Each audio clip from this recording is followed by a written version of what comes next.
नाज़रीन ते अहम ख़बर है असां शेयर कयूं कारसा साने के 15 साल गुज़री विया। शहीदन के भेटा पेश करण लाइ मुख़्तलिफ़ शहरनि में तक़रीबूं मुनक़िद कयूं पयूं वञनि।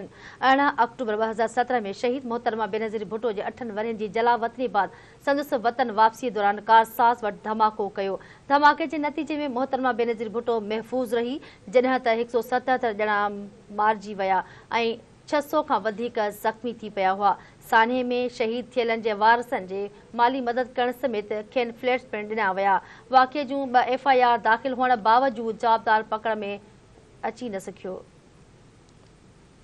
बिल्कुल नाज़रीन, जिक्र करे रहिया आहियूं उन हाउ ॾारींदड़ वाक़े जो। कारसार सानियो जंहिंखे 15 साल गुज़री चुका, शहीदनि खे भेटा पेश करण लाइ मुख़्तलिफ़ शहरनि में तक़रीबूं मुनक़िद कयूं पियूं वञनि।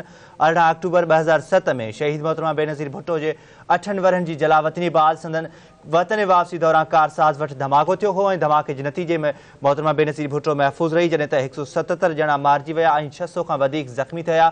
साने में शहीद थियलनि जे वारसनि जी माली मदद करण समेत खेनि फ्लैट पिणु ॾिना विया। वाक़िए जूं 2 FIR दाख़िल हुअण बावजूद जवाबदार पकड़ में अची न सघिया।